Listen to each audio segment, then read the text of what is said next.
la lista de asistencia. La verdad que hoy no hay mucho tiempo que perder. Vámonos de lleno ya a la presentación. Vamos a ver.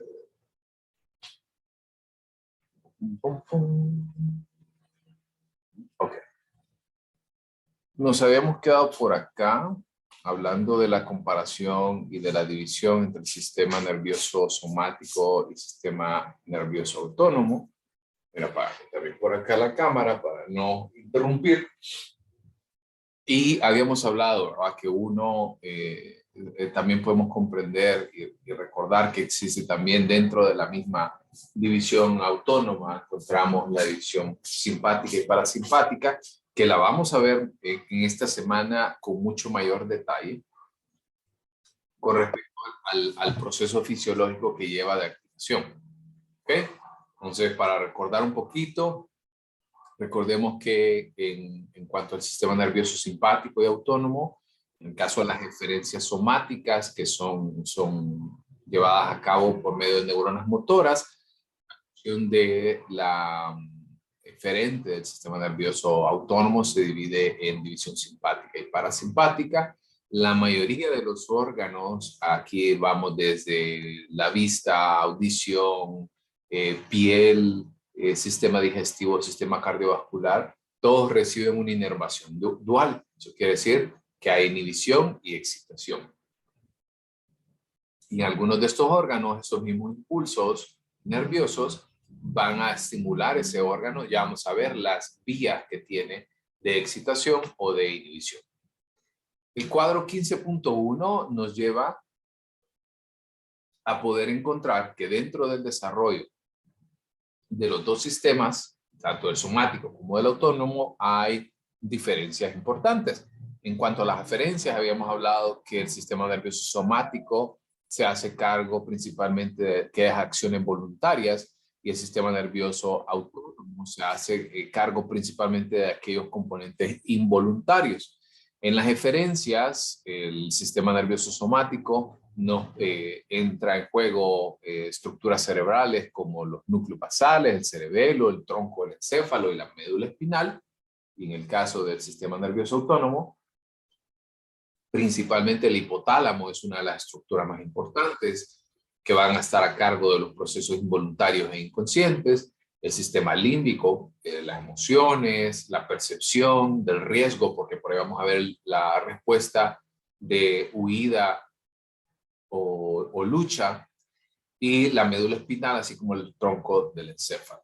Las vías de las neuronas motoras, en el caso del sistema somático, son mononeuronales, quiere decir que tienen una misma vía que van desde el sistema nervioso central hasta los órganos efectores, recordando que al ser el sistema nervioso somático, ambas vías están mielinizadas, y en el caso del sistema nervioso autónomo tenemos una vía que es la preganglionar, que llega al ganglio. Esa zona, esa neurona, que la vemos aquí, esa neurona está mielinizada, y después del ganglio, que es conocida como la neurona postganglionar, que va hacia los órganos efectores, esa no está mielinizada.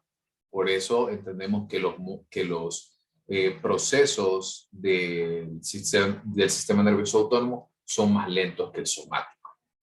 En los casos de los neurotransmisores, el somático principalmente utiliza acetilcolina, lo vamos a ver más adelante. Y en el caso de del sistema nervioso autónomo, también utiliza acetilcolina. En el caso de, hay ciertos receptores específicos que van a liberar acetilcolina, y hay otros específicos que van a utilizar noradrenalina. Uno para inhibir, otro para excitar en el campo, en la división simpática, y el otro en la parasimpática. Todas las neuronas ganglionares como tal liberan, las postganglionares liberan acetilcolina, y las células cromafines, que las vemos a continuación, que se encuentran dentro de la médula suprarrenal, van a liberar tanto noradrenalina como adrenalina. ¿Cuáles son los efectores en el sistema nervioso somático? Todo lo relacionado con el músculo esquelético, movimientos voluntarios. En el sistema nervioso autónomo, músculo liso, músculo cardíaco y glándulas. Eso quiere decir sobre lo cual nosotros no podemos tener un control voluntario. Las respuestas en el somático, principalmente hay una contracción muscular y al haber una contracción muscular nos permite el movimiento. Y en el caso del sistema nervioso autónomo hay contracción o relajación, dependiendo, de nuevo, división simpática o parasimpática, en el cual nos va a ayudar, por ejemplo, a aumentar o disminuir la frecuencia cardíaca, aumentar o disminuir la contracción del músculo cardíaco, disminución o aumento de la secreción glandular. Todo depende de la situación en la que esté. Y esta imagen por acá ya la habíamos visto. Ahorita pasé bastante rápido porque es un resumen de lo que vimos la semana anterior. Entonces, entremos al punto que diferencia sobre todo al sistema nervioso somático del autónomo, que son los ganglios. Establecimos ya que los ganglios son como esa fase, esa etapa intermedia donde hay una conexión de las neuronas preganglionares y de las neuronas postganglionares. Y en el ganglio entonces es donde ocurre la sinapsis, donde ocurre entonces el intercambio de información. Quiero hacerles una pregunta. ¿Me escuchan bien? ¿No escuchan interferencia de nada? Sí, se escucha bien. No, le queda perfecto. ¿El ventilador? ¿No? No. Ah, perfecto. Entonces, los ganglios autónomos se dividen en 3 zonas. Tenemos los ganglios que son conocidos de la zona de la división simpática, que a partir de ahora también nosotros la vamos a conocer como los ganglios toracolumbar o la zona toracolumbar. Ya vamos a irnos al libro para poder ver la imagen. Y este a su vez se divide en tronco simpático, que es de las vértebras cervicales, y este se divide en ganglio cervical superior, medio e inferior. Y en el caso de las prevertebrales, se divide en celíaco, mesentérico superior e inferior, aórtico renal y renal. Entonces, hacemos una pausa acá para irnos al libro, para poder mostrarles. Un segundito. Para poder mostrarles esta estructura. Quiero que se vayan ubicando también en su libro, en la página. Sí, voy a confirmar ahorita.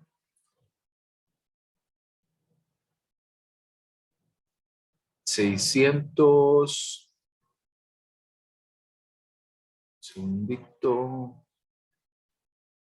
618. ¿Ok? Página 618.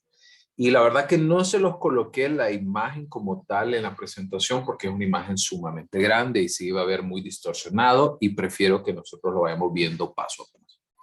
Entonces, esta es la división simpática. Recordemos que en el caso de la división simpática va a generar un proceso de estimulación como tal. Y para que ustedes entiendan también el gráfico, vamos a tener 2 tipos de líneas, sobre todo. Las líneas continuas hacen referencia a las neuronas preganglionares y las segmentadas son neuronas postganglionares. Así que vamos a ver dónde se ubican principalmente cada una de ellas.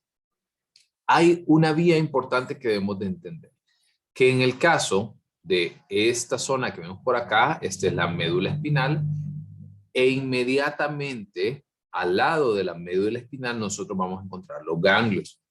Este proceso y estos ganglios que nosotros encontramos acá hacen referencia específicamente a la división simpática.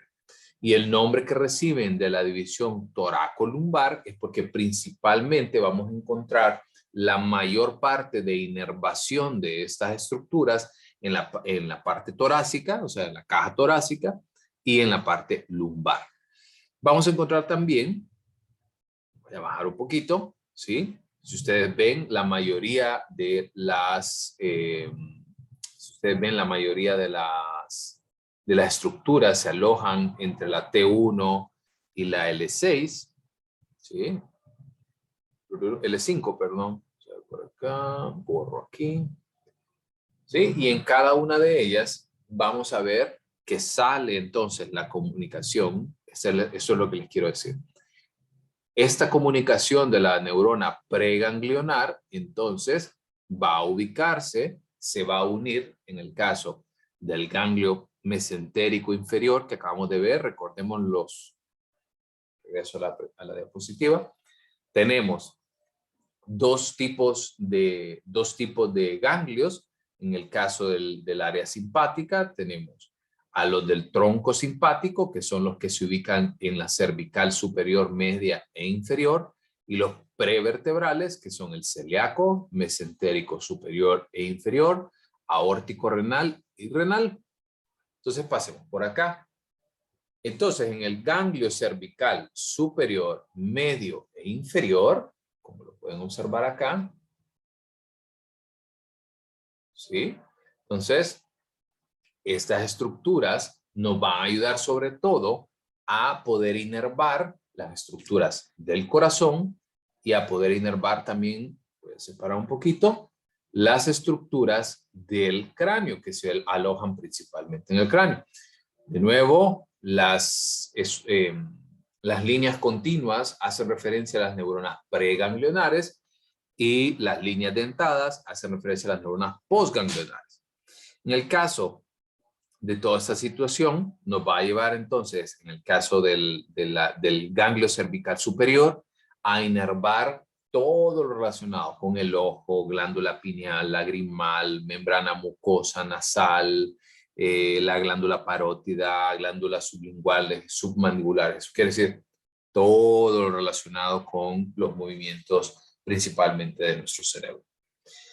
En el caso también de la glándula, el ganglio cervical superior también nos va a ayudar a inervar en conjunto con el ganglio cervical medio muchas de las estructuras en el corazón. Fibras musculares atriales, eso quiere decir va a generar un mayor bombeo, mayor pulso cardíaco y mayor frecuencia cardíaca. Y en el caso de los ganglios cervicales inferiores nos van a ayudar a inervar también algunas estructuras relacionadas con el sistema cardiovascular. Posteriormente, estoy viendo por aquí abajo, el nervio, los nervios espinales que nacen entonces de las vértebras torácicas de la 1 a la 12 nos van a ayudar a inervar la tráquea, los bronquios, los pulmones, hígado, vesícula, conductos biliares. También nos van a ayudar a inervar el estómago, vaso, páncreas, el colon. O sea que va a estar muy de cerca en los procesos de digestión, procesos de generación de glándulas, de hormonas a través de las glándulas como el páncreas, como el estómago, entre otras cosas. Y las estructuras que van a estar asociadas, los ganglios específicamente, son los 5 anteriores que habíamos visto. Que es el ganglio celíaco, ganglio aórtico renal, mesentérico superior, ganglio renal y ganglio mesentérico inferior. Entonces, en conjunto, las estructuras que nacen desde la vértebra T5 hasta L3 aproximadamente nos van a llevar información hacia el sistema digestivo, hacia los riñones, todo el aparato genitourinario, vejiga, genitales externos, en el caso de la mujer útero, en el caso de los hombres próstata, entre otras cosas. Y finalmente, cuando vemos por aquí en la otra estructura, que conste, hay una aclaratoria bien importante de esta figura. No es que solo ocurre en el lado derecho. Se puso solo en el lado derecho por fines didácticos, pero esto ocurre en ambos lados, en ambos hemisferios de nuestro cuerpo. Y la última estructura que ven por acá es que también en el caso de la T5 vamos a tener una estructura que va a llevar a las glándulas sudoríparas, sobre todo porque va a estimular los folículos de los vellos para generar entonces ese proceso y esa respuesta termorregulatoria. ¿Estamos bien? ¿Dudas?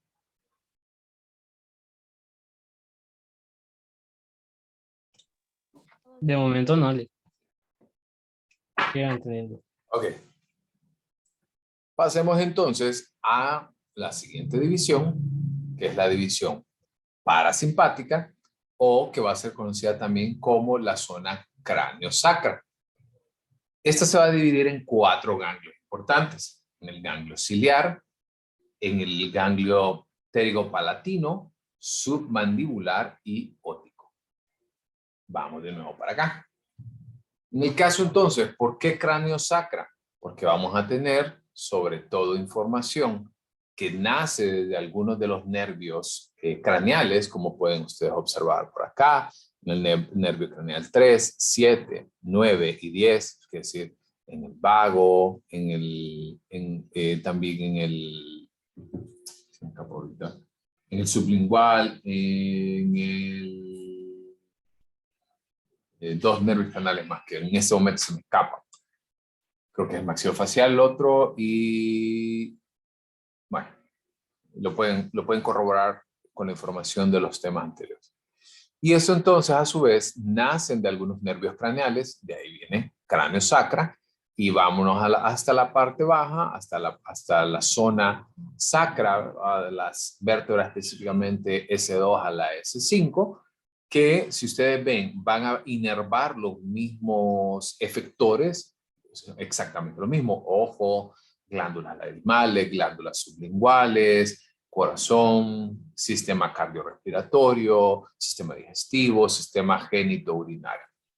Entonces, esto ocurre exactamente igual, recordando que al tener, en el caso de la división parasimpática, vamos a llevar hacia los procesos entonces de relajación, sobre todo porque una de las diferencias importantes que ustedes pueden observar por acá es que no existe en la división parasimpática, no existe esos ganglios como ustedes pudieron observar que están fuera de la médula espinal, sino que específicamente estos ganglios van a correr dentro de la médula espinal. Incluso volviendo por acá a la presentación y adelantándome un poquito, bueno, un poquito porque quiero mostrarles una imagen. Aquí. En el caso de la médula espinal, así es como la pueden observar, como una estructura que es una vía de comunicación tanto ascendente como descendente. Todos los nervios que se ubican en la división parasimpática transitan por medio de la médula espinal. En el caso de la división simpática, van a correr por medio de los ganglios que vimos anteriormente. ¿Ok? Por aquí, regresamos. Y finalmente, en el caso del sistema entérico, como ustedes pueden recordar, tiene mucho que ver, ya nos quedamos por acá. En el sistema entérico, que recordando que forma parte del sistema nervioso periférico, va a funcionar por medio del plexo mientérico y el plexo submucoso. Principalmente esto va a inervar los procesos entéricos, el sistema entérico también va a inervar las estructuras que vimos anteriormente. Ahora, una vez que ya vimos las estructuras, a dónde inervan, vamos a ver cómo inervan, qué pasa entonces entre estas estructuras. Entonces debemos de hablar entonces ahora de los neurotransmisores y de los receptores. Según el neurotransmisor que produce y que secreta, las neuronas se pueden clasificar en 2 estructuras importantes. Se pueden clasificar en receptores colinérgicos o adrenérgicos. Esto quiere decir, colinérgicos hace referencia a la acetilcolina que vimos anteriormente, y adrenérgicos hace referencia a la noradrenalina y adrenalina que se producen. Los receptores de los neurotransmisores son proteínas, recordando un poco las estructuras, volviendo a la unidad 1, que hablamos acerca de los compuestos orgánicos, son proteínas integrales, y estas proteínas integrales que están unidas a la membrana plasmática de la neurona van a funcionar como ese espacio sináptico para llevar a cabo el proceso y el intercambio de información. Entonces, veamos ahora las neuronas y receptores colinérgicos. De nuevo, las neuronas y receptores colinérgicos son aquellas neuronas que liberan acetilcolina.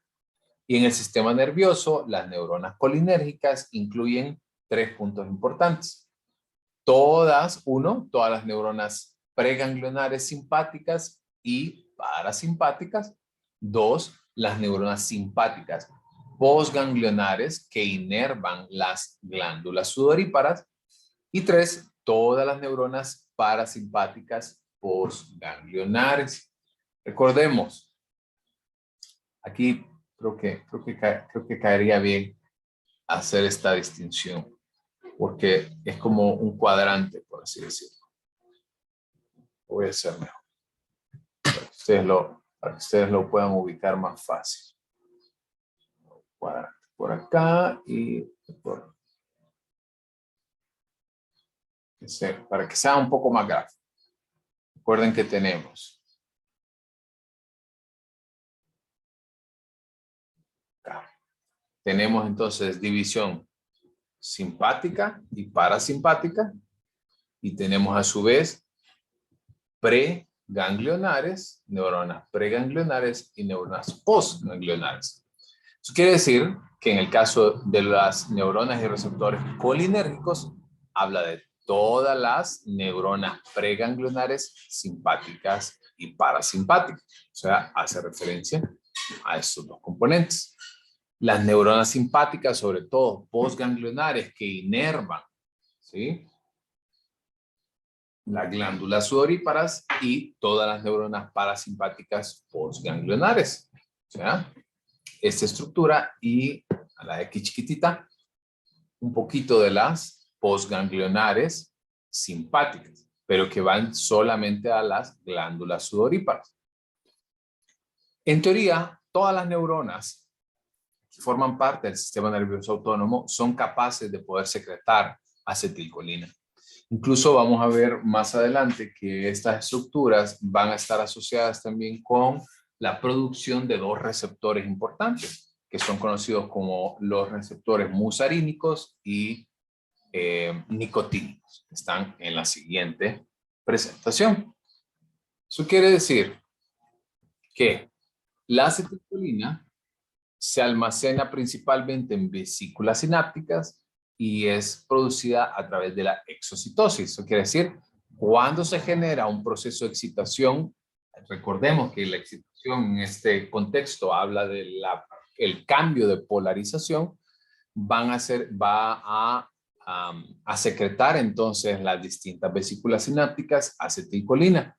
Y hay 2 tipos de receptores, los que les comentaba, los nicotínicos y los muscarínicos. A su vez, estos van a generar un efecto excitatorio y un efecto inhibitorio. Veámoslo adelante.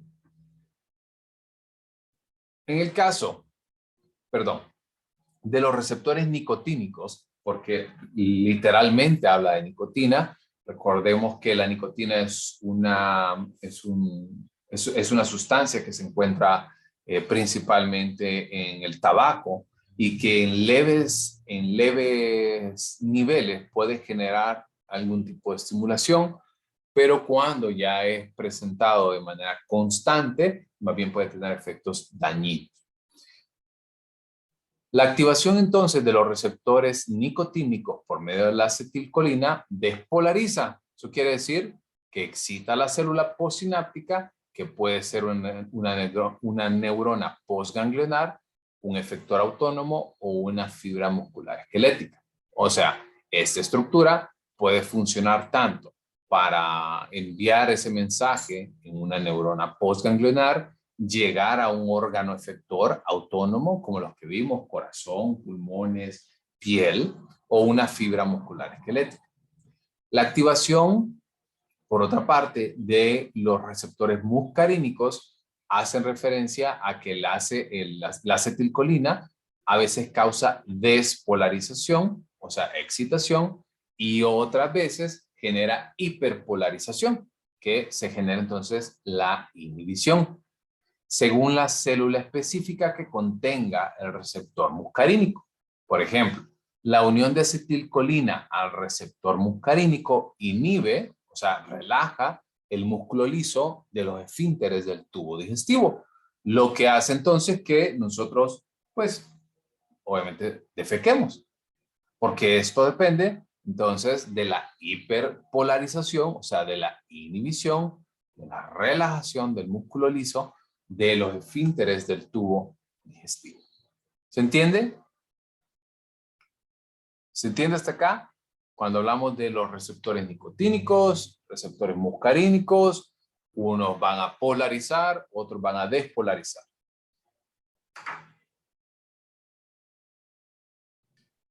Sí. Ok. Ahí mismo con la acetilcolina podemos ver que puede excitar, por ejemplo, puede despolarizar las fibras musculares lisas del músculo esfínter de la pupila, por ejemplo, lo que promueve la contracción pupilar. Ahora bien, estos efectos, recordemos que son efectos momentáneos, sobre todo porque como son procesos involuntarios, llegan a un final, llegan a un fin. Y esto está a cargo principalmente de las enzimas.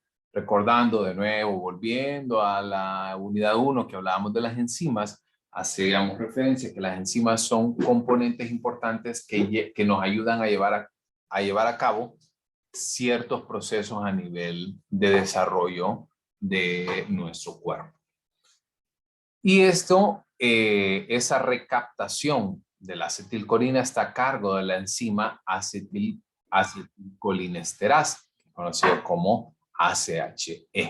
Y estos efectos, lo que hace entonces que estos efectos por las neuronas colinérgicas son breves. En el caso de los adrenérgicos también son breves, pero un poco más extensos que los colinérgicos.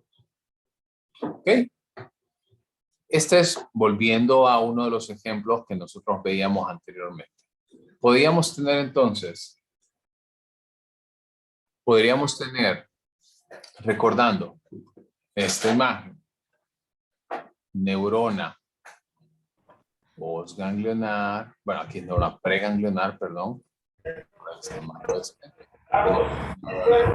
Postganglionar que no está mielinizada y el cambio que ocurre entonces dentro del ganglio. Dentro del ganglio están los receptores nicotínicos y lo que vamos a hacer acá, que la división simpática va a llevar información hacia la célula efectora, que si ustedes pueden observar por acá, esta es una fibra de un tejido muscular. ¿Ok? Ese es un ejemplo de los receptores adrenérgicos que vemos por acá. Además, ¿y por qué es adrenérgico? Porque aquí tenemos noradrenalina. Por otra parte, en la división simpática, en esta estructura que ustedes ven por acá, vamos a tener los receptores nicotínicos que van a liberar entonces acetilcolina, van a llevar a esta estructura que son los receptores muscarínicos que se encuentran en la célula de una glándula sudorípara que se aloja dentro de nuestra piel y va entonces a llevar el efecto entonces de aumentar la temperatura y por ende generar sudor. ¿Vamos bien?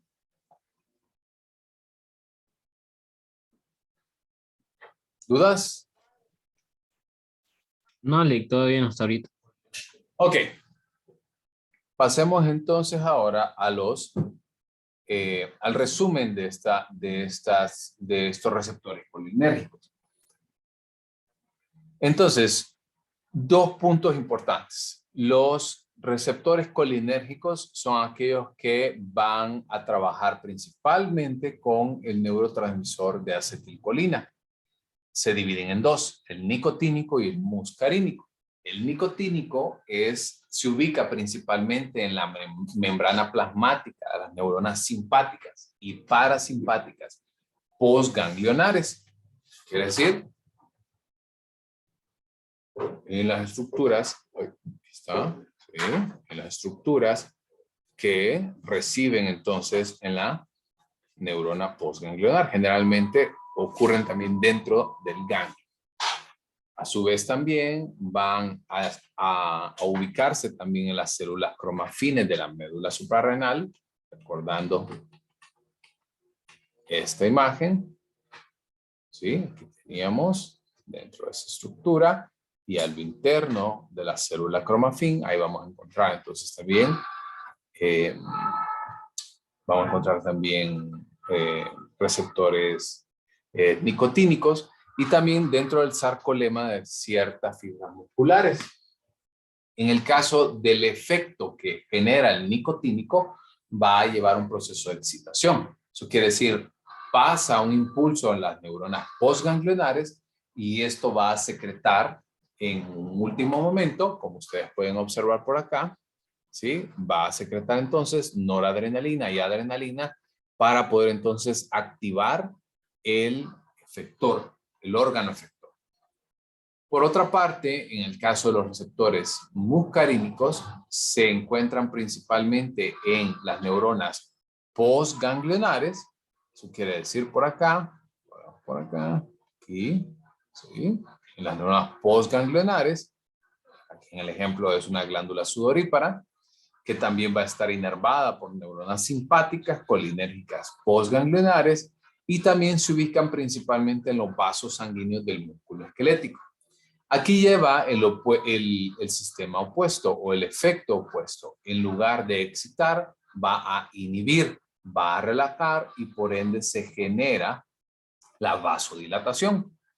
En el caso de las glándulas sudoríparas, aumenta la sudoración, porque eso quiere decir que aumenta la temperatura corporal y por ende necesita el proceso de sudoración para poder generar esa respuesta termorreguladora. ¿Dudas? ¿Estamos bien? Regálame un segundito. Hasta el momento sí, licenciado, todo bien. Perfecto.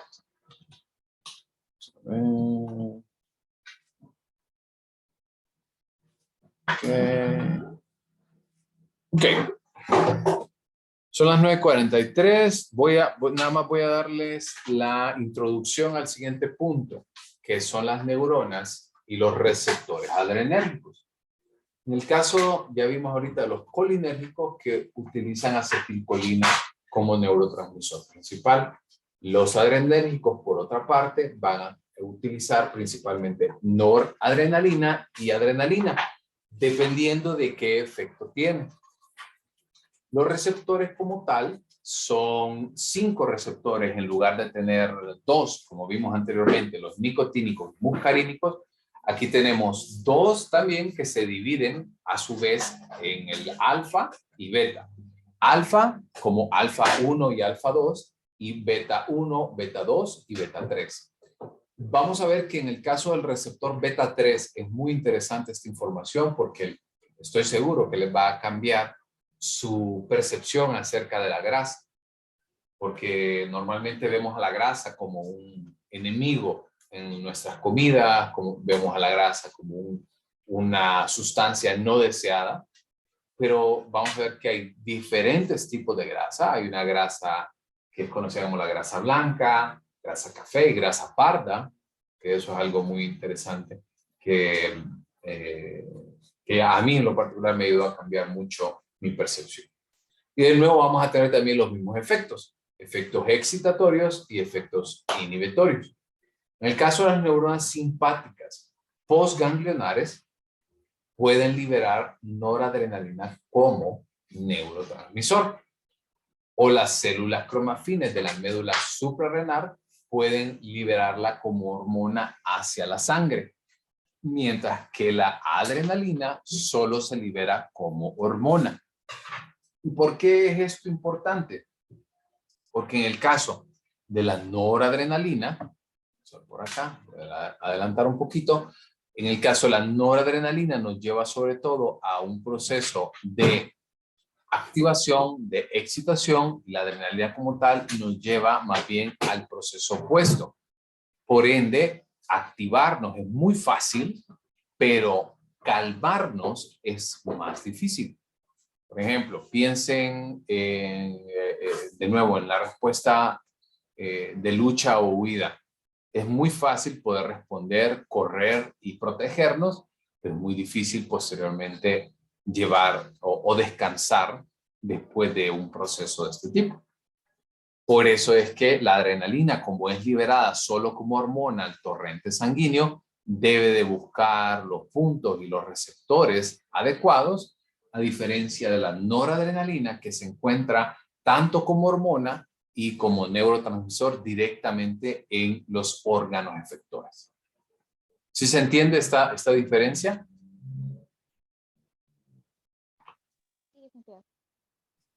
Sí, recordemos que, de nuevo, lo que les decía, es más fácil activarnos, es más fácil responder a una demanda del ambiente y posteriormente es más difícil calmarnos, es más difícil volver a ese estado de homeostasis.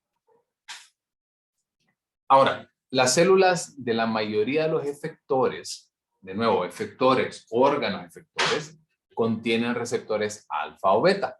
Algunas células de los efectores viscerales contienen ambos tipos. O sea, los efectores como tal, la mayoría, solo tienen receptores alfa o receptores beta. Pero hay algunas células de los efectores viscerales, o sea, los que son principalmente asociados con el sistema digestivo, que pueden tener ambos tipos.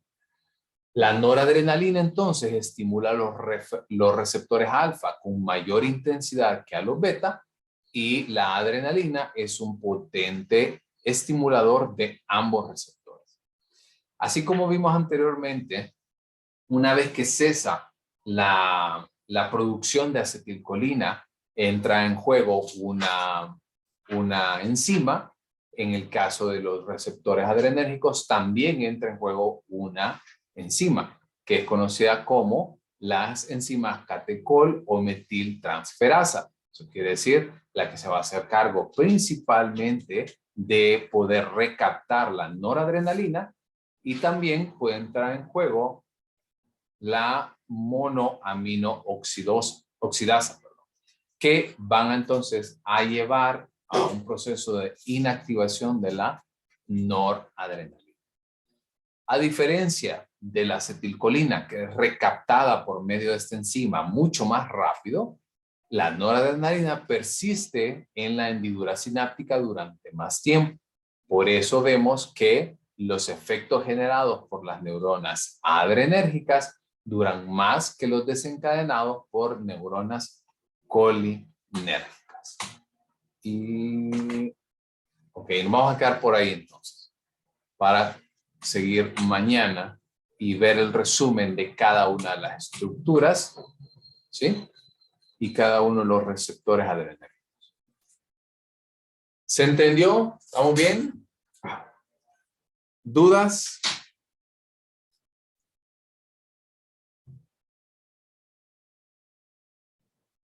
Ok. Pam, pam, pam, pam, pam. Yo creo que ya no les voy a preguntar dudas, así como lo vino a visitar la vez pasada la gente de las elecciones. Nadie tenía dudas, siguen igual. Bueno, aprovecho lo siguiente para comentarles que el día de mañana o pasado vamos a dedicar un tiempo para hablar acerca de la investigación bibliográfica. La investigación bibliográfica va a estar asociada y no se estresen, tenemos como 20 días para trabajar, porque realmente va a ser un trabajo que se va a desarrollar la última semana de abril. Se va a desarrollar del 24 al 29, si no me equivoco, 25 al 29 de abril. Pues tenemos tiempo suficiente. Pero para irles adelantando, para poder reforzar la información que ustedes están viendo ahorita, vamos a ver, por ejemplo, algunos de los temas, porque al final Rosa me envió esa información el día de ayer y ya tengo los grupos, son 11 grupos. Algunos grupos van a trabajar, por ejemplo, grupo 1 y grupo 2 van a trabajar un tema muy parecido. Por ejemplo, grupo 3, grupo 4 van a trabajar otro tema parecido. Distinto, pero parecido. Por ejemplo, para irles adelantando, unos grupos van a trabajar, por ejemplo, para explicar cómo es que funcionan los antidepresivos y los ansiolíticos. Porque si ustedes ven, es un tema que la verdad yo hubiera querido que me lo enseñaran a mí en Psicofisiología 1, porque resulta que esto que ustedes están viendo ahorita, así literalmente esto que acabo de explicar hoy, es el funcionamiento de los antidepresivos y los ansiolíticos. Porque es una pastilla que lo vamos a ver más adelante también, que funciona como un antagonista que bloquea receptores y que entonces hacen que la serotonina, en el caso de los antidepresivos, esté circulando frecuentemente en el torrente sanguíneo. Así que, por ejemplo, esos son los tipos de temas. La investigación bibliográfica va a ser no mayor a 2 páginas, o sea, el marco teórico no va a ser mayor a 2 páginas, pero sí vamos a tener unas diapositivas, unas 5 diapositivas para explicarlo, y luego un integrante del grupo va a poder hacerlo y va a tener la exposición en esa fecha que determinamos. Porque creo que vamos a terminar el jueves ya con las temáticas que estamos viendo ya de la unidad 2, y probablemente el día viernes tengamos entonces nuestro examen, y al volver de Semana Santa, en esa semana del 19, si no me equivoco, vamos a ver los últimos temas, que son un poquito más cortos, porque habla un poco de neurogénesis, muerte celular, apoptosis, entre otras cosas. Okay. Así que bueno, vayan avanzando, vayan estudiando. Hoy voy a estar revisando su examen, por cierto, y yo les aviso el día de mañana para que ya puedan revisar eso. ¿Mi Mike? Lick, usted nos dice investigación bibliográfica, pero, o sea, específicamente tenemos que sacar, digamos, de fuentes de internet o tomando las que usted, o sea, aparte de la que tenemos nosotros de Tórtora, ¿va? Usted nos dio otros libros. Yo no soy tan estricto en cuanto a las fuentes, mientras no sea Rincón del Vago, Wikipedia, Yahoo Respuestas. Claro.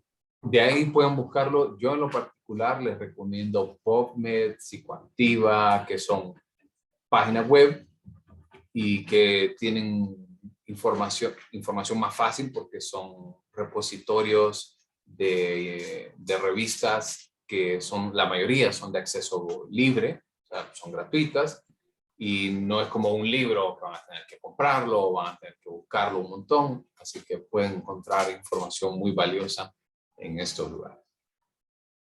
Así que, como les digo, entre mañana y pasado vamos a discutir más a fondo este tema. ¿Dudas? ¿Estamos bien? Ok. Bueno, entonces nos vemos el día de mañana. Pórtense bien. Pasen un bonito día. Vémosle. Gracias. Gracias.